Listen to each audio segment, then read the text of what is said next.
Hello students, today we are going to discuss our new topic, that is surface chemistry, the chemistry that occurs on surface. तो एक बार पढ़ लेते हैं इसके बारे में. Surface chemistry is that branch of chemistry which deals with the phenomena that occurs at the surfaces or interfaces, is that at the boundary separating two bulk phases. Chemistry की वो ब्रांच जिसमें हम सरफेस फिनोमिना के बारे में study करेंगे. ऐसे phenomena जो सिर्फ सरफेस पे आकर होते हैं उनके बारे में स्टडी करते हैं.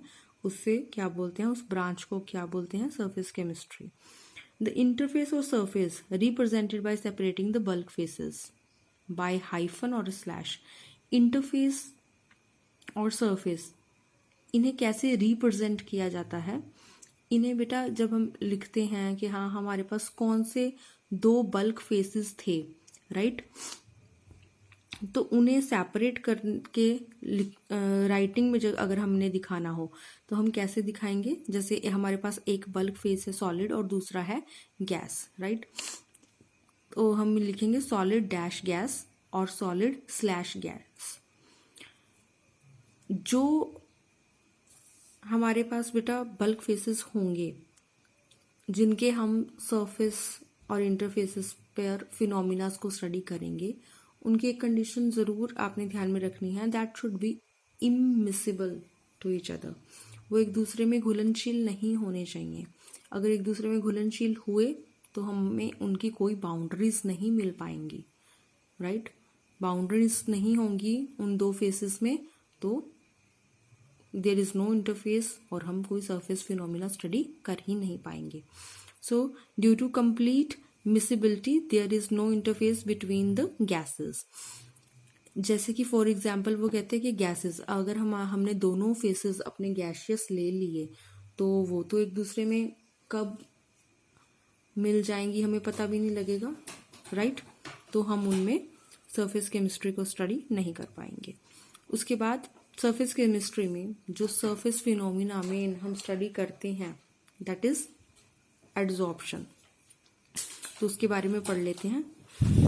There are several examples which reveal that surface of a solid has the tendency to attract and retain the molecules of the phase with which it comes into contact. These molecules remain only at the surface and do not go deeper into the bulk. हमारे पास ऐसी बहुत सी examples देखने को मिलती हैं जिसमें हम क्या ऑब्जर्व करते हैं कि सॉलिड सरफेसेस में एक टेंडेंसी होती है दूसरे फेस के मॉलिक्यूल्स को अपनी तरफ अट्रैक्ट करने की, राइट. तो ऐसे मॉलिक्यूल्स जब एक सॉलिड किसी दूसरे फेस के मॉलिक्यूल्स को अपनी तरफ अट्रैक्ट करता है तो वो उसके मॉलिक्यूल्स को कहाँ पर अटैच कर लेता है, अपने सरफेस के ऊपर. वो अपने बल्क में नहीं जाने देता, अब मतलब अपने अंदर तक उसे एब्जॉर्ब नहीं करता, एडजॉर्ब करता है. बेटा यहाँ हम एडजॉर्प्शन पढ़ेंगे, एब्जॉर्प्शन नहीं पढ़ रहे. दो टर्म्स होती हैं हमारे पास, एक एडजॉर्प्शन एक एब्जॉर्प्शन. एब्जॉर्ब जब चीज़ें होती हैं तो वो बल्क तक, अंदर डीप तक जाती हैं दूसरे फेस के, राइट. जैसे कि आपने स्पॉन्ज को डिप किया वाटर में तो स्पॉन्ज में जितनी भी स्पेसिंग होगी उन सब में वाटर फिल हो जाएगा. तो यहाँ पे कौन सा फिनोमिना हो गया, bulk phenomena, that is called absorption. लेकिन अगर आपके पास चॉक है और आपने उसे इंक में डिप किया है, राइट, तो उसके साइड्स पर इंक होगी, ना कि चॉक के अंदर तक इंक जा पाएगी. तो दैट इज एडजॉर्प्शन. ठीक है बेटा, तो एक बार पढ़ लेते हैं. The accumulation of molecular species at the surface rather than in the bulk of a solid or liquid is termed as adsorption. कहते हैं कि accumulation of molecular species, molecular species का accumulate होना, इकट्ठा होना सरफेस के ऊपर, बजाय के अंदर तक, डीप में, किसी सॉलिड या लिक्विड फेज के अंदर तक एब्जॉर्ब होने के बजाय सिर्फ सरफेस पे इकट्ठे होने का जो फिनोमिना है उसे क्या बोलते हैं? एड्सॉर्प्शन। ठीक है बेटा। अब हमारे पास एड्सॉर्प्शन प्रोसेस को समझने के लिए हमें दो टर्म्स का पता होना जरूरी है, that is adsorbate and adsorbent. Adsorbate क्या होता है? The molecular species or substance which concentrates or accumulates at the surface termed as adsorbate. वो मॉलिक्यूलर स्पीसी, वो सब्सटेंस जो कि आकर के सरफेस के ऊपर अटैच हुआ है, या आप कह लें इकट्ठा हुआ है, या आप ये भी कह सकते हैं कि जिसकी कंसंट्रेशन सरफेस पर बढ़ गई है। अब चीज आकर सरफेस पर लगेगी तो ऑब्वियसली उसके number of molecules increases eight the surface, so you can say that the concentration on the surface increases of that particular molecular species, right? तो चाहे आप बोलो कि जो कंसंट्रेट हो जाए आकर सरफेस पे या एक्यूमुलेट हो जाए आकर सरफेस पे, उसे क्या बोलते हैं? एड्सॉर्बेट। जो सब्सटेंस आकर के सरफेस पर लगा उसे क्या बोल दिया? Adsorbate. Now adsorbent, the material on which the surface the material on the surface of which the adsorption take place is called adsorbent। वो सरफेस जिस पर आकर के मॉलिक्यूलर स्पीशी लगी, वो उस सरफेस को क्या बोलेंगे? एड्सॉर्प्शन। जिस सरफेस के ऊपर एड्सॉर्प्शन अकर हुई उस सरफेस को क्या बोलेंगे? एड्सॉर्बेंट। जिस पर लगा एड्सॉर्बेंट, जो आकर के लगा एड्सॉर्बेट। Process is adsorption. तीन चीजें हैं बेटा हमारे पास। एड्सॉर्बेंट, एड्सॉर्बेंट के सरफेस के ऊपर आकर कौन लग जाएगा? एड्सॉर्बेट। और फिनोमिना को क्या बोलेंगे? एड्सॉर्प्शन। ऐसे ही अब हमारे पास है एड्सॉर्प्शन इन एक्शन, या आप कह लो कि एग्जाम्पल्स ऑफ एड्सॉर्प्शन, राइट?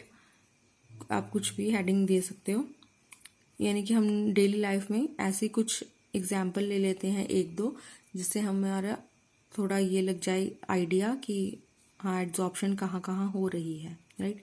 कहते हैं when aqueous solution of raw sugar. बेटा जब केन शुगर से है ना एक सॉल्यूशन निकलता है जिसे हम रॉ शुगर मटेरियल कहते हैं, वो येलोइश ब्राउन कलर का होता है। लेकिन उस रॉ मटेरियल को, उस एक्वस सॉल्यूशन को शुगर के किसके साथ शेक किया जाता है? Shaken with animal charcoal. Animal charcoal के साथ शेक किया जाता है और उसके बाद उसे फिल्टर कर लिया जाता है सॉल्यूशन को। जब हम फिल्टर किया जाता है उसके बाद जो हमें फिल्ट्रेट मिलता है, अब वो येलोइश ब्राउन कलर का नहीं होता, कलर लेस हो जाता है, जिससे कि हमें क्या हो जाता है? वाइट कलर के क्रिस्टल्स मिलते हैं शुगर के क्रिस्टलाइजेशन करने पे। तो ऐसा होता क्यों है? क्योंकि जो कलरिंग सब्सटेंस होता है हमारे पास रॉ शुगर में प्रेजेंट, उसे कौन एड्सॉर्ब कर लेता है? एनिमल चारकोल पाउडर जो हम उसमें डालते हैं वो अपने सरफेस पे एड्सॉर्ब कर लेता है, जिसके साथ शेक किया गया है ना वो रॉ मटेरियल। बेटा वो चारकोल अपने सरफेस के ऊपर क्या करता है? वो कलर्ड सब्सटेंस जिसके कारण से येलो कलर आ रहा था अपने सरफेस पे, उसे एड्सॉर्ब कर लेता है। एड्सॉर्प्शन होने के कारण हमें जो बाद में क्रिस्टल्स मिलते हैं वो प्योर वाइट कलर के मिलते हैं, ना कि येलोइश कलर के। ठीक है बेटा, this is the one example. Second example, the air becomes dry in the presence of silica gel because the water molecules get absorbed on the surface of the gel। आपने देखा होगा जब आप नए बैग्स खरीदते हैं तो स्मॉल उसमें ना छोटे छोटे से सिलिका जेल के डाले हुए होते हैं पैकेट्स, बहुत छोटे छोटे से। आपने ऑब्जर्व किया होगा। ऐसा क्यों? ताकि वो आसपास जो मॉइस्चर प्रेजेंट है उसे एड्सॉर्ब करके उस चीज को ड्राई रखे, उसे खराब ना होने दे, राइट? तो सिलिका जेल भी क्या करता है, बेसिकली सिलिका जेल की प्रेजेंस में आने वाली एयर बिल्कुल ड्राई हो जाती है, क्योंकि सिलिका जेल वाटर अपने सरफेस के ऊपर एड्सॉर्ब कर लेती है। उसके बाद नेक्स्ट दो और टर्म्स जो एड्सॉर्प्शन से जुड़ी हुई हैं आपको पता होनी चाहिए, दैट इज डीजॉर्प्शन। डीजॉर्प्शन बेसिकली रिमूवल है किसका, adsorbed substance from the surface is called desorption. जो एड्सॉर्ब सब्सटेंस आकर लगा एड्सॉर्बेंट पे, उसे रिमूव करने का जो प्रोसेस है बेटा, उसे डिसॉर्प्शन कहते हैं। यानी कि बेसिकली देखा जाए, this is the reverse of adsorption. चीज को एड्सॉर्ब करवाया, that is adsorption. Adsorbed substance को रिमूव किया, दैट इज डिसॉर्प्शन। उसके बाद ऑक्यूलेशन। ऑक्यूलेशन भी आपको पता होना चाहिए, जब पर्टिकुलरली हमारे पास सरफेस किसका हो, मेटल का हो, और उस पे आकर कौन एड्सॉर्ब हो रहा हो, गैस, तब उसको क्या बोलते हैं, ऑक्यूलेशन। इस प्रोसेस को क्या बोलते हैं, occlusion. Adsorption of gases on the surface of metal is called ऑक्यूलेशन।